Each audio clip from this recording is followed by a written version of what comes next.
Hello students,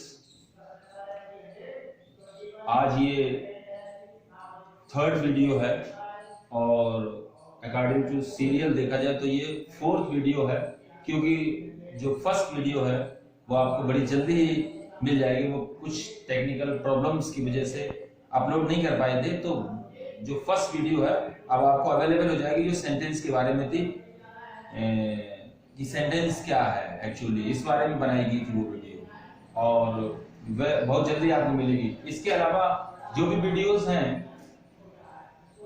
अब तक जो मिली हैं, पिछली वीडियो नंबर 1 जो आपको मिल जाएगी, वीडियो नंबर 2 एंड 3, इनमें आपके कमेंट्स बहुत कंपलसरी है कि आप कमेंट्स करें एंड सेकेंड थिंग, इस चैनल को सब्सक्राइब भी करें। ये 2 थिंग्स बहुत जरूरी है। आप लाइक करते हैं या नहीं करते हैं इसकी कोई बात नहीं है, सब्सक्राइब जरूर करें और कमेंट्स लिखें। कमेंट्स में कुछ भी नहीं तो आप अपना नेम लिख सकते हैं, कमेंट्स आप इजीली कर सकते हैं। तो कमेंट्स और दूसरी चीज सब्सक्राइब करें वीडियो को।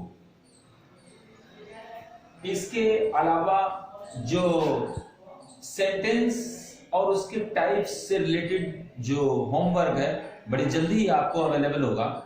अब सेंटेंस के बारे में एक दूसरा डिटेल हम आपको दे रहे हैं, ये भी बहुत इंपॉर्टेंट है। ये क्या है? सेंटेंस के बारे में ही है। अभी तक आपने सेंटेंस क्या है, उसके टाइप्स क्या है, इसके बारे में आपने स्टडी किया है, वीडियो से सीखा है। अब आपको मैं बताने जा रहा हूं सेंटेंस की पार्ट्स के बारे में। तो इन वीडियोस में जो भी बता रहा हूं ये अभी कॉमन वीडियोस हैं, 6 to 10 सबके लिए कॉमन है। फिर इसके बाद जो और फर्दर डिटेल होगा पार्ट्स ऑफ अ सेंटेंस के बारे में, वो हो सकता है हम कुछ क्लासेस में, नीचे वाली क्लासेस में न भी दें, तो कुछ फर्दर क्लासेस के लिए बनाएंगे, जो फर्दर क्लासेस में students of 9th standard, 10th standard and even students of 8th standard, ये कुछ ज्यादा कंपलसरी है। जो अगला आने वाला इससे रिलेटेड और डिटेल है। यहां तक का डिटेल आपको इसलिए जरूरी है क्योंकि इस पे ये नहीं, अगर आप स्टडी करेंगे तो आप अगला डिटेल नहीं समझ पाएंगे। तो ये कंपलसरी है, 6 to 10 सबके लिए ही है। फिर इसमें और फर्दर जब हम डीप में जाएंगे तो हो सकता है जो दूसरी क्लासेस उनको नहीं बताएंगे। एनीवे, तो ये हमारा टॉपिक क्या है? Parts of a sentence. किसी भी सेंटेंस के पार्ट, यहां स्पेशली सिंपल सेंटेंस के पार्ट्स के बारे में हम आपको बताने जा रहे हैं। इस टॉपिक को ग्रामर में, ये इतना इंपॉर्टेंट टॉपिक है, इसको दूसरे वर्ड्स में बोलते हैं analysis of a sentence.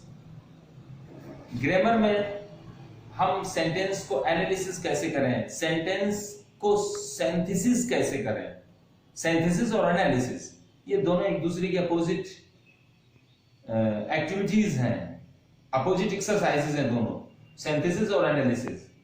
Analysis में सेंटेंस को सेपरेट करना, टुकड़े टुकड़े करना, तोड़ना, और सिंथेसिस में उसको जोड़ना, ये दोनों है। तो एनालिसिस ना आने पे हम सिंथेसिस को भी नहीं समझ सकते हैं, और फिर अगर हमें सिंथेसिस नहीं आता है तो हम इंग्लिश में इजीली वर्क नहीं कर सकते, और फिर हमारा लैंग्वेज का फ्लो है वो क्लियर नहीं हो सकता है।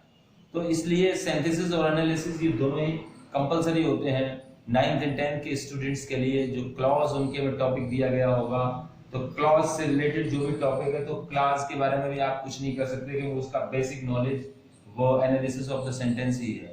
जब हम एनालिसिस को नहीं जानते होते हैं, सही से नहीं समझते हैं, तो हमें सिंथेसिस नहीं आता है, हम क्लासेस के बारे में बहुत अच्छे से नहीं समझ पाते हैं, और मोस्टली ज्यादातर स्टूडेंट्स के साथ में यही होता है। इसी वजह से क्लासेस को कम समझ पाते हैं वो। तो पार्ट्स ऑफ अ सेंटेंस, इसके बारे में क्या है? A simple sentence has 2 main parts. किसी भी सिंपल सेंटेंस के 2 मेन पार्ट्स होते हैं। वो 2 मेन पार्ट्स क्या है? फर्स्ट पार्ट है subject and second part predicate, दूसरा पार्ट है प्रेडिकेट। अब what is the first part? Subject. Subject क्या है? तो इस डेफिनेशन से आप समझ पाएंगे कि सब्जेक्ट किसी भी सेंटेंस में क्या होता है। When we make a sentence, हम सेंटेंस को फॉर्म करते हैं, सेंटेंस को कंस्ट्रक्ट करते हैं, तो वी नेम अ पर्सन, तो उस वक्त हम किसी पर्सन का नेम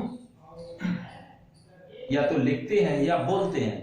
हम जैसे लैंग्वेज को यूज कर रहे हैं तो उसमें जब हम सेंटेंस या तो लिखेंगे या सेंटेंस बोलेंगे, तो हम क्या करते हैं, वी नेम अ पर्सन, हम किसी पर्सन का नेम देते हैं,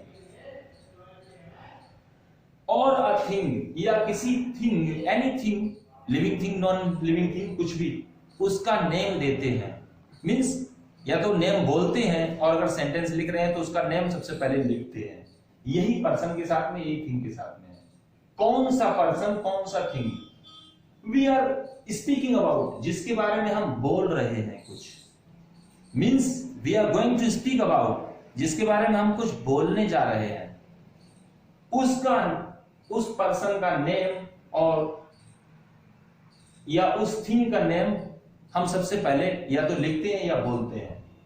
तो ये जो पार्ट जिसमें किसी भी पर्सन का नेम या किसी थिंग का नेम होता है, वह part, this part is called the subject of the sentence. उस यही पार्ट जो है ना, वो is called the subject of the sentence. उसी सेंटेंस का वो पार्ट सब्जेक्ट होता है।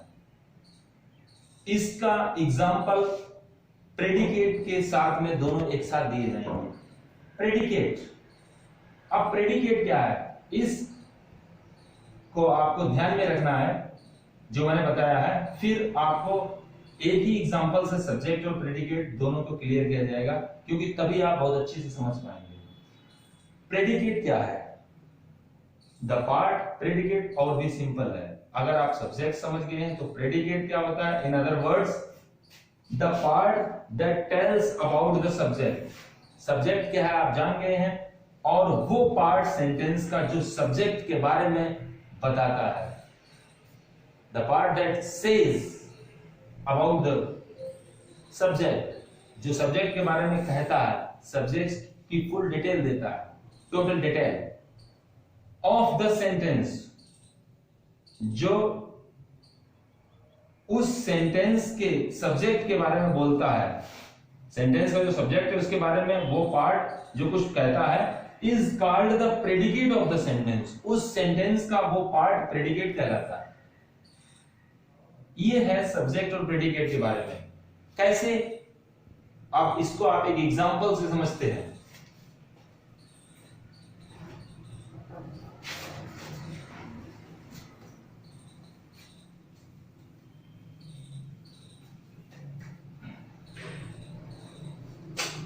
What is subject and what's predicate? So, for example, there is first example. मैंने सब्जेक्ट के बारे में बताया था कि जब हम सब्जेक्ट बनाते हैं, जब हम सेंटेंस फ्रेम करते हैं, सेंटेंस बनाते हैं, तो सबसे पहले क्या करते हैं, हम किसी भी पर्सन या थिंग का name, we name a person और अ थिंग, उसका नेम देते हैं, उसका मेंशन करते हैं, स्पीक करते हैं या राइट करते हैं। For example,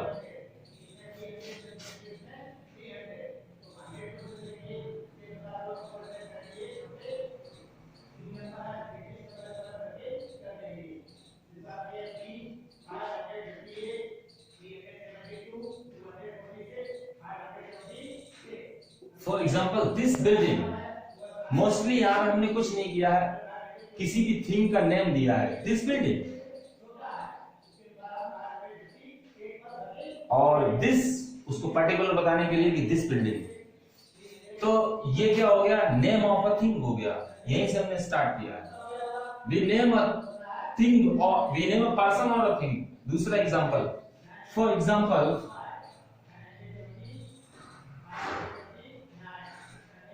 John. नाउ यहां पर हमने क्या किया है, सेंटेंस को बनाने के लिए we have named, I have now named a person. यहां पर किसी पर्सन का नेम दिया है। अभी ये सेंटेंस नहीं बने हैं, तो ये क्या है, सेंटेंस बनाने के लिए यहाँ पर हमने नेम ऑफ थिंग और पर्सन दिया है, और ये दोनों इनकम्प्लीट सेंटेंसेस माने जाएंगे, बिकॉज अभी मैंने सेंटेंस बनाने के लिए नेम अ थिंग और नेम अ पर्सन इतना ही एक्ट किया है। तो ये फर्स्ट स्टेप हमने चली है, इसलिए हमारा सेंटेंस का फर्स्ट स्टेप कंप्लीट हुई है। और सब्जेक्ट जो है सेंटेंस बनाने के लिए 2 मेन पार्ट्स में से फर्स्ट स्टेप होता है। हम जब सेकंड स्टेप कंप्लीट करेंगे तो हम सेंटेंस को कंप्लीट करेंगे। अब सब्जेक्ट आप समझ चुके होंगे कि इसके बाद में प्रेडिकेट क्या है, वो पार्ट जो इन्हीं सब्जेक्ट्स के बारे में बताता है। The part of the sentence that tells about the subject or tells about the subject of the sentence, वो पार्ट प्रेडिकेट कहलाता है। अब हम दिस बिल्डिंग, अब हम इसके बारे में जैसे ही बताएंगे कुछ तो हम अपना सेंटेंस कंप्लीट कर देंगे, और जो बताएंगे वो पार्ट प्रेडिकेट पार्ट कहलाएगा। For example, this building is very grand.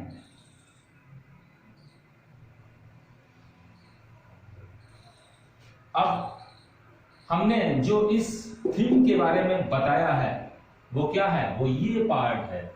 तो आप समझ गए कि सेंटेंस बनाने से पहले हमने किसी थीम का नेम यहां पर दिया था, किसी पर्सन का भी नेम दे सकते हैं जैसे सेकेंड नंबर सेंटेंस में।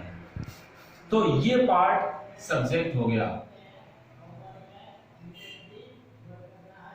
और इसी सब्जेक्ट के बारे में हमने यहां बताया है, इज वेरी ग्रैंड। ये जो डिटेल है ये डिटेल अबाउट दिस बिल्डिंग है, तो इसलिए ये पार्ट इसका प्रेडिकेट पार्ट हो गया। Same here in the second example, John. यहां पर सेंटेंस बनाने के लिए सबसे पहले क्या किया है, नेम अ पर्सन और अ थिंग, तो यहां पर पर्सन का नेम दिया है। अब इसी पर्सन के बारे में हम कुछ कहेंगे, जो हम कहेंगे वो प्रेडिकेट होगा और ये सब्जेक्ट है। फॉर एग्जाम्पल, कुछ भी इसके बारे में हम कहेंगे। For example, John is